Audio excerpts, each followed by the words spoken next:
નમસ્કાર. શૈક્ષણિક વર્ષ 2026 અને 27ની અંદર તમારે લોકોને MBBS અને BDSમાં એડમિશન લેવું હોય તો MCC દ્વારા છે એ પહેલા રાઉન્ડનું પરિણામ છે એ જાહેર કરી દેવામાં આવ્યું છે. તો આજના વિડીયોમાં શેનો સમાવેશ કરવામાં આવ્યો છે કે ગુજરાતની અંદરથી જેટલી પણ સંસ્થા એટલે કે સાથે ગવર્મેન્ટ ઇન્સ્ટિટ્યૂટ છે એ MCCને પાર્ટિસિપેટ કરે છે તો એની અંદર કેટલા કટ ઓફ માર્ક્સ રહ્યા છે એની સંપૂર્ણ માહિતી આપવામાં આવી છે અને એની ઉપરથી ગુજરાત સ્ટેટની અંદર જે પ્રથમ રાઉન્ડ થવાનો છે એની અંદર શું સ્થિતિ રહી શકે છે એની પણ સંપૂર્ણ માહિતી છે આપવામાં આવી છે. એટલે આ વિડીયોને શરૂથી લઈને અંત સુધી જરૂરથી જુઓ.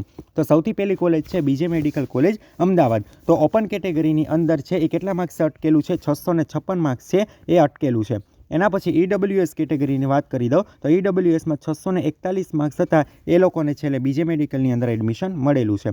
OBC કેટેગરીની અંદર 633 માર્ક્સે અટકેલું છે.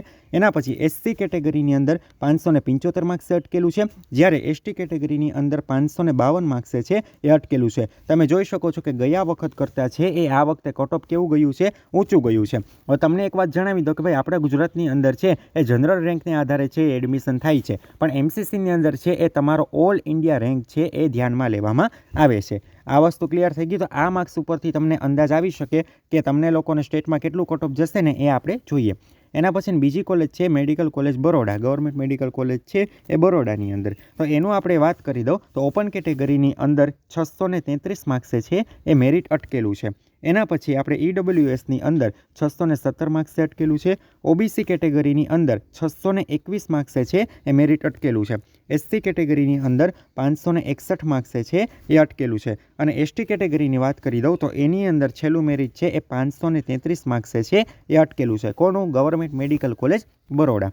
એના પછીની કોલેજ છે ગવર્મેન્ટ મેડિકલ કોલેજ સુરત. તો સુરતની અંદર ઓપન કેટેગરીની અંદર 626 માર્ક્સે છે એ છેલ્લે અટકેલું છે. EWS કેટેગરીની વાત કરી દો તો 615 માર્ક્સે છે એ છેલ્લે એડમિશન મળેલું છે. OBC કેટેગરીની અંદર 618 માર્ક્સે છે એ અટકેલું છે. એના પછી SC કેટેગરીની અંદર કેટલા માર્ક્સે અટકેલું છે? તો કે 549 એટલે કે 549 માર્ક્સે છે એ અટકેલું છે. અને ST કેટેગરીની અંદર 524 માર્ક્સે અટકેલું છે. હવે એ આગળ વધતા પહેલાં તમને લોકોને અમારા પેઇડ કાઉન્સેલિંગ વિશેની માહિતી આપી દઉં તો જો આ વખતે કટ ઓફ ઊંચું ગયું છે અને એના માટે તમારે કોલેજ પસંદગી છે એ તમારા માટે મહત્ત્વપૂર્ણ છે. જો તમે કોલેજ પસંદગી છે એ વ્યવસ્થિત રીતે નહીં કરો તો પછી તમારા લોકોનું જે મહેનત તમે કરી હશે એ વ્યર્થ જશે. તો એવું ના થાય એના માટે તમે અમારું જે પેઇડ કાઉન્સેલિંગ છે એમાં પણ જોડાઈ શકો છો. એમાં તમારે જોડાવું તો શું કરવાનું છે? તમને લોકોને ડિસ્પ્લેમાં 2 મોબાઈલ નંબર દેખાય છે, બંનેમાંથી કોઈ પણ એક નંબરમાં તમારે વોટ્સએપમાં મેસેજ કરીને પેઇડ કાઉન્સેલિંગ વિશેની જાણકારી મેળવી લેવાની રહેશે. આ બંને નંબર મેં ડિસ્ક્રિપ્શન બોક્સમાં પણ મૂકી દીધા છે. એમાં તમને પહેલેથી લઈને છેલ્લે સુધી સંપૂર્ણ માર્ગદર્શન છે એ તમને આપવામાં આવશે. એટલે જે વ્યક્તિ જોડાવા માંગતા હોય એ બંનેમાંથી કોઈ પણ એક નંબરમાં મેસેજ કરીને અમારી સાથે જોડાઈ શકે છે. હવે એના પછીની કોલેજની વાત કરી દઉં તો Shri MP Shah medical college Jamnagar. તો એમાં ઓપન કેટેગરીની અંદર 615 માર્ક્સે અટકેલું છે. એના પછી EWS કેટેગરીની અંદર છેલ્લે 609 માર્ક્સે છે એ અટકેલું છે. OBC કેટેગરીની અંદર 610 માર્ક્સે અટકેલું છે. SC કેટેગરીની અંદર 540 માર્ક્સે અટકેલું છે. અને ST કેટેગરીની અંદર છેલ્લે 522 માર્ક્સે અટકેલું છે.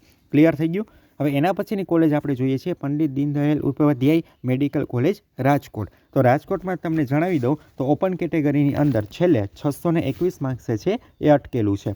એના પછી EWSની અંદર 609 માર્ક્સે અટકેલું છે. OBC કેટેગરીની અંદર છેલ્લે 612 માર્ક્સે છે એ અટકેલું છે. SC કેટેગરીની અંદર 544 માર્ક્સે અટકેલું છે. જ્યારે ST કેટેગરીની અંદર 503 માર્ક્સે અટકેલું છે. હવે એના પછીને આપણે કોલેજ જોઈએ છે ગવર્મેન્ટ મેડિકલ કોલેજ ભાવનગર. તો ભાવનગરની અંદર ઓપન કેટેગરીની અંદર 609 માર્ક્સે છે એ અટકેલું છે. EWSની અંદર 600 માર્ક્સ છે એમાં અટકેલું છે. OBC કેટેગરીની અંદર 607 માર્ક્સે અટકેલું છે. SC કેટેગરીની અંદર 538 માર્ક્સે અટકેલું છે. અને ST કેટેગરીની અંદર 519 માર્ક્સે અટકેલું છે. ક્લિયર થઈ ગયું? હવે એના પછીને આપણે કોલેજ જોઈએ છીએ ESIC medical college Naroda Ahmedabad. તો એમાં છે ને જો જે ESIC કોટાની અંદર આવતા હોય એ લોકોને એમાં એડમિશન મળવાપાત્ર છે એ હતું. એટલે એ લોકોની તમને કટ ઓફની વાત કરી દો તો એમાં છે ઓપન કેટેગરીની અંદર 615 માર્ક્સે અટકેલું છે. જો આ ESIC સ્ટુડન્ટનું કટ ઓફ નથી, ઓલ ઇન્ડિયાની અંદર જે લોકોને ESIC સિવાયના સ્ટુડન્ટને મળેલું છે એ લોકોનું કટ ઓફ આમાં નક્કી કરેલું છે. તો ઓપન કેટેગરીની અંદર 615 માર્ક્સે અટકેલું છે. EWSની અંદર 618 માર્ક્સે અટકેલું છે. એના પછી OBC કેટેગરીની અંદર 606 માર્ક્સે અટકેલું છે. એના પછી SC કેટેગરીની અંદર 536 માર્ક્સે અટકેલું છે. જ્યારે ST કેટેગરીની અંદર છે એ 510 આજુબાજુ છે એ મેરિટ તમારું રહ્યું છે. ક્લિયર થઈ ગયું. હવે એના પછીની કોલેજ આપણે જોઈએ છીએ all India institute of medical science Rajkot. તો એ પણ ગુજરાતમાં આવેલી છે અને એનું પણ તમારે છે એ ઓપન સ્ટેટ કોટાની અંદર તમારે એડમિશન એનું થાય છે. તો એના આપણે કટ ઓફની ચર્ચા કરી લઈએ. તો ઓપન કેટેગરીની અંદર કેટલા માર્ક્સ અટકેલું છે? 642 માર્ક્સ અટકેલું છે. ઈડબ્લ્યુએસની અંદર 635 માર્ક્સ અટકેલું છે. ઓબીસી કેટેગરીની અંદર પણ 635 માર્ક્સ છે એ અટકેલું છે. આ બંનેના AIR એટલે કે ઓલ ઇન્ડિયા રેન્કની અંદર ફરક છે. એસટી કેટેગરીની અંદર 576 માર્ક્સ અટકેલું છે અને એસટી કેટેગરીની અંદર 559 માર્ક્સ છે એ અટકેલું છે.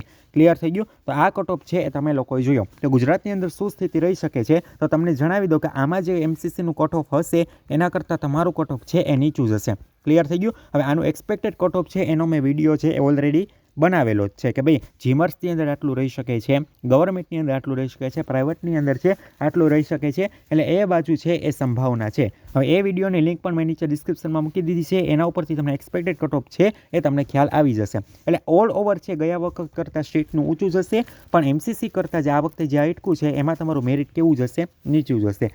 આ વસ્તુ પહેલાં તમને ક્લિયર થઈ ગઈ.